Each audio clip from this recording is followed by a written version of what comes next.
34।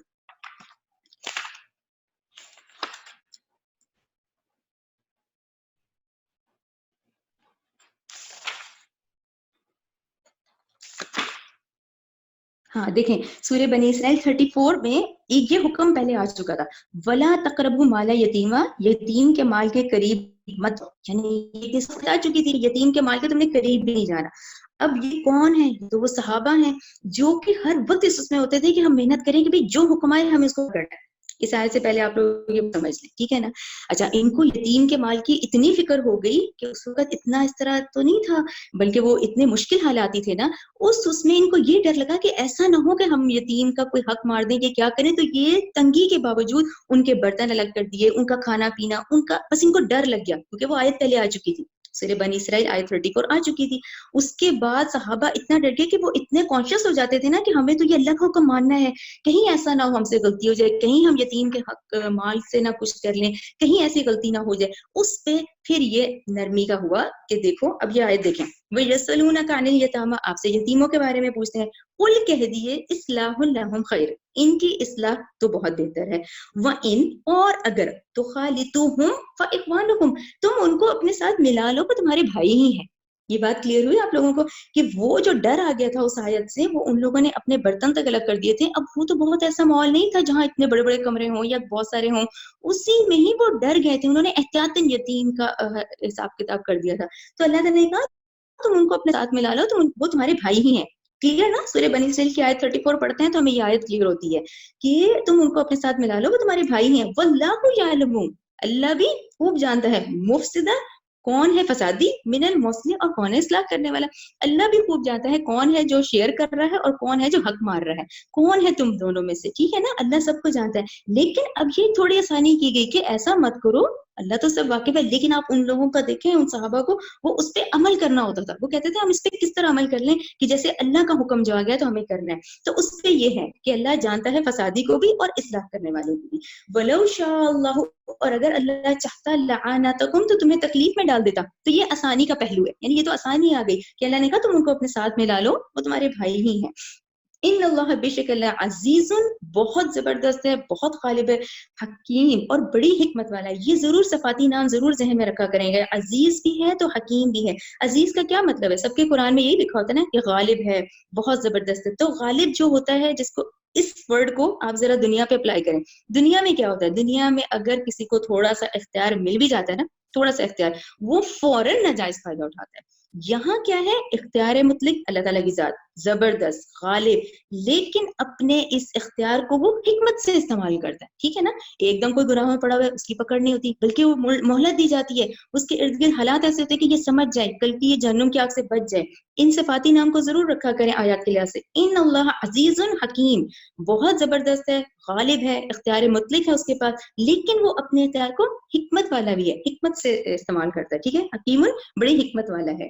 ولا تنکحوا، اور نہ تم نکاح کرو، مشرکاتی، مشرک عورتوں سے، حتیٰ یہاں تک کہ یؤمنوا، وہ ایمان لے آئیں، ٹھیک ہے؟ اب مشرکہ کون ہے؟ جو اللہ کے نافرمان ہے، یہ جو مشرک ہیں سارے، اور وہ کون ہے؟ اللہ کو ایک نہیں مان رہے ہیں۔ تو اللہ تعالیٰ کہہ رہے ہیں کہ تم نہ نکاح کرو ان مشرک عورتوں سے یہاں تک کہ وہ ایمان لے آئیں۔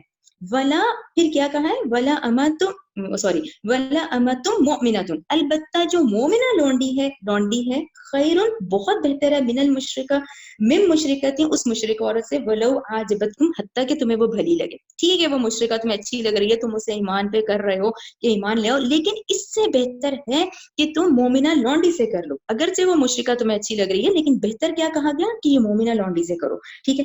ولا تنکحوا، اسی طرح کہا گیا ہے کہ تم نہ نکاح کرو۔ اب کس کو کہا گیا ہے یہاں پہ؟ تمام بھائی، باپ، یہ شوہر، سب ان کو کہا گیا ہے کہ ولا تنکحوا، کہ تم بھی مت نکاح کرو مسلمان عورتوں کا، مشرکین، مشرک مردوں سے، ٹھیک ہے نا؟ اپنی بیٹی کا، بہن کا مت تم ان مشرک مردوں سے ان کے نکاح کرو، حتیٰ یہاں تک کہ یؤمنوا، وہ ایمان لے آئیں۔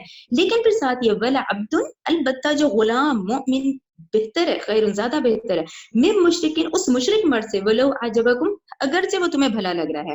اب یہ آگے ہے، اولئک، یہی مشرک لوگ، یدعون الی النار، یہی ہے جو آگ کی طرف بلاتے ہیں، واللہ، اللہ، یدعو، تمہیں بلاتا ہے، الی الجنت، جنت کی طرف، والمغفرت، اور مغفرت کی طرف، باذنہ، اپنے حکم سے، ٹھیک ہے؟ باذنہ کو ضرور سر کیا کریں، یہ تمام جو ہے نا، یہ تمام باذنہ ہے، یہ تمام اللہ کے حکم سے ہے، ٹھیک ہے نا؟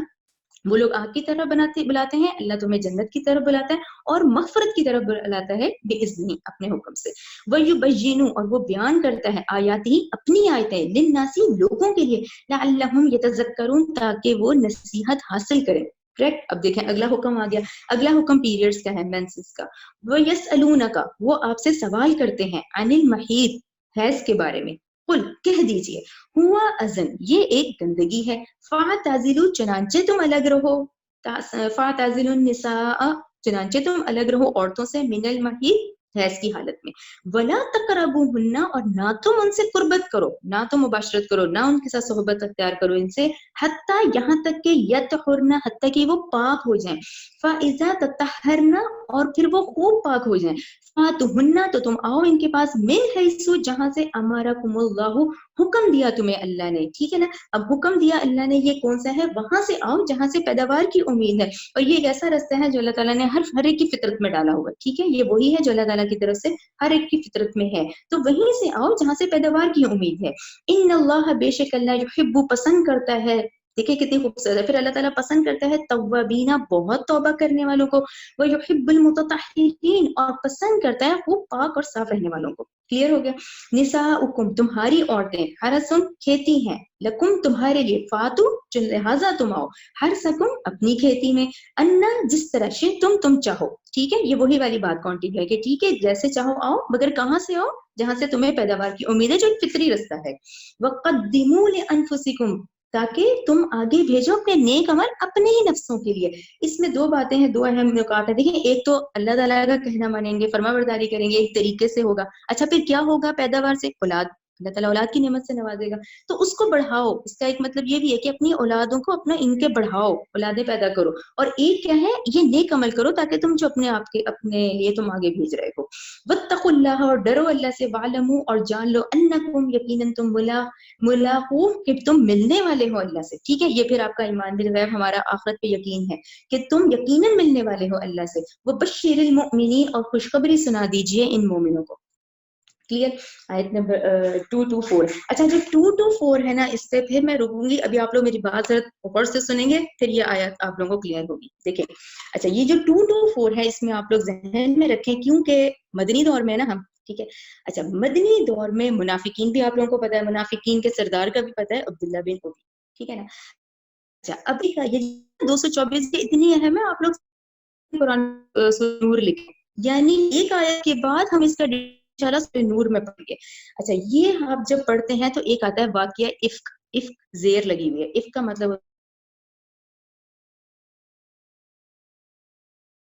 ہوتا ہے بہتان. عائشہ رضی اللہ تعالیٰ عنہ پہ تہمت لگائی، زنا کا الزام لگایا. رائٹ. اچھا، اب یہ تہمت جب لگائی، یہ تو منافقین کا معاملہ تھا نا، انہوں نے لگا دی. ٹھیک ہے نا. اچھا، اس میں ہوا کیا؟ اس میں ہوا اس طرح کہ 3 اہل ایمان بھی اس کی زد میں آ گئے. 3 اہل ایمان بھی مدینہ میں وہ ان باتوں میں آ گئے. اب وہ کون تھے؟ یہ بہت اہم ہے. سب سے پہلے اس میں سرکاری شاعر تھے، جو نبی کریم صلی اللہ علیہ وسلم کے سرکاری شاعر تھے، وہ تھے حسان بن ثابت. رائٹ. دوسرے تھے مستح. مستح ضرور ذہن میں رکھیں، میم سین طاء، مستح. مستح تھے حضرت ابوبکر صدیق کے خالہ کے بیٹے، کزن تھے مستح. ٹھیک ہے. اور تیسری تھی حمنہ بنت جحش. حمنہ بنت جحش جو ہیں، یہ نبی کریم صلی اللہ علیہ وسلم کی جو زوجہ محترمہ ہے زینب بنت جحش، ان کی بہن تھی. یہ 3 بھی اس کی زد میں آ گئے، یعنی یہ 3 بھی ان باتوں میں آ گئے اور یہ بھی اس میں شامل ہو گئے جن منافقین نے حضرت عائشہ پہ الزام لگایا تھا. اچھا، اب بات جو ہماری ہے فوکس، وہ ہم مستح کو کریں گے فی الحال. جو مستح کے بارے میں نے آپ کو بتایا نا، یہ حضرت ابو بکر کے خالہ کے بیٹے تھے. کہیں آپ کو خالہ کے بیٹے ملے گا، کہیں رشتہ دار ملے گا. اچھا، یہ بہت غریب تھے، بہت غریب مسلمان تھے. ان کو حضرت ابو بکر فل سپورٹ کرتے تھے، پورا ان کا کھانے کا، پینے کا، تمام چیزوں کا سپورٹ کرتے تھے نا، بہت زیادہ. ٹھیک ہے نا. غریب رشتہ داروں کا حق تھا، رشتہ دار تھے. اب جب انہوں نے ہی ان کی بیٹی پہ الزام لگا دیا، کتنی بڑی بات ہے. حضرت ابو بکر جو کہ سپورٹ کر رہے ہیں، جو کہ اس کا اتنا خیال کر رہے ہیں، تو ان کو رنج نہیں ہونا؟ تو ان کو بہت رنج ہوا کہ اس کو میں اتنا کرتا ہوں، اس نے ہی میری بیٹی پہ الزام لگا دیا، اور یہ ان میں شامل ہو گیا منافقین میں. اس پہ حضرت ابو بکر نے پھر ظاہری بات ہے اس کیفیت میں انہوں نے قسم کھا لی. انہوں نے قسم کھا لی کہ میں نہ اس کے ساتھ نیکی کروں گا، نہ میں اس کو یہ سپورٹ کروں گا، اور نہ میں اسے صلح کروں گا. انہوں نے جیسی کی. اور آپ دیکھیں اس پر پھر یہ آیت نازل ہوتی ہے جب حضرت ابو بکر نے کہا کہ انہوں نے قسم کھا لی کہ میں اب اس کا روک دوں گا, میں اس کو نہیں کروں گا, اور نہ میں اس کو خرچہ پانی کا وہ جو پورا کر رہے تھے, پورا اس کا گھر چلا رہے تھے, انہوں نے منع کر دیا کہ میں نہیں کروں گا یہ نیکی. اس پہ دیکھیں پھر یہ آیت آتی ہے. اب آپ لوگ یہ آیت پڑھیں گے تو آپ لوگوں کو سمجھ آ جائے گی. ولا تجعلوا, نہ تم بناؤ اللہ کو عردتن, نشانہ, ٹھیک ہے, لی ایمانکم, اپنی قسموں کا, ان, یہ کہ تبرو سوری, کہ تم نیکی نہیں کرو گے, وہ تتقو, اور تم تقوی نہیں اپناؤ گے, وہ تصلحو, اور تم صلح نہیں کرو گے, بین الناسی, لوگوں کے درمیان, واللہ سمیع علیم, تو اللہ خوب سننے والا ہے, خوب جاننے والا ہے. ابھی آپ لوگ یہ ضرور ذہن میں رکھیں, میں اس کا فل ڈیٹیل انشاءاللہ ہم سورہ نور میں پڑھیں گے, لیکن یہ نہیں دیکھیں ایک تو ہوتا ہے وہ والی تاریخ کی بات جو کہ ہمیں ضروری کرنی ہے کہ اچھا حضرت ابوبکر نے اس طرح کیا تو فوراً یہ آیات ہوئی کہ نہیں تم تو کیوں تم نے ایسی قسم کھائی کہ تم نیکی نہیں کرو گے اور تقوی اور اصلاح نہیں کرو گے. لیکن یہ خطاب ہم سے بھی ہے, یہ عام مسلمان سے بھی ہے کہ دیکھو ایسی قسمیں مت کھاؤ. یہ ان کا نہیں تھا, کیوں انہوں نے روک دیا؟ تو اس پہ اللہ نے کہا مت تم بناؤ اللہ کو ان کی قسموں کا نشانہ کہ تم نیکی نہیں کرو گے, تقوی نہیں کرو گے اور صلح نہیں کرو گے لوگوں کے درمیان, جبکہ اللہ خوب سننے والا, خوب جاننے والا ہے. یہ بھی کنٹینیو ہے. لا یؤاخذکم, نہیں مؤاخذہ کرے گا, مینس اللہ نہیں پکڑے گا تمہیں, اللہ باللغوی, لغو پر, فی ایمانکم, تمہاری ان قسموں پہ جو لغو ہوتی ہیں. اب یہ لغو کون سی والی ہوتی ہیں؟ یہ دیکھیں ایک عرب کا انداز ہے, وہ ہر بات میں واللہ سے شروع کریں گے. بہت لوگ ہوتے ہیں وہ کہیں گے اللہ کی قسم, قسم سے, ہر بات کی سٹارٹنگ ہی ان کی قسم سے ہوتی ہے, یا یہ عرب کا انداز, ہر بات میں واللہ واللہ. یہ والی کو نہیں پکڑے گا اللہ تعالیٰ, نہیں پکڑے گا تمہاری ان لغو قسم کی قسموں کو. ولیکن, اس کو ہم اس لیے سر کریں گے, لیکن یؤاخذکم, وہ پکڑے گا تمہیں, بما, اس پر جو, کسبت, جو کمایا, قلوبکم, تمہارے دلوں نے, یعنی وہ قسم جو باقاعدہ کھائی جائے گی, جیسا کہ یہ تو اس کا کفارہ آیا گیا. اچھا یہاں آپ لوگ ضرور سورہ بقرہ 89 سورہ مائدہ 89 لکھیں. سورہ مائدہ 89 میں اس کا کفارہ پڑھیں گے ہم, یہ بھی کفارہ نہیں نا آیا, سورہ مائدہ 89 میں اس قسم کا کفارہ آئے گا. واللہ, اور اللہ, غفور, خوب, بہت بخشنے والا ہے, حلیم, بہت بردبار ہے.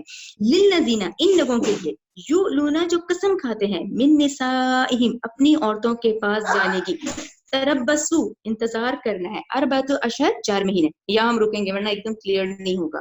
دیکھیں یہ جو ہے نا کہ عورتوں کے پاس نہ جانے کی قسم کھا لیتے تھے, اس کو ایلا کہتے ہیں, الف یہ لام الف, ایلا. ایلا کا مطلب ہے کہ بیوی کے پاس نہ جانے کی قسم کھا لینا.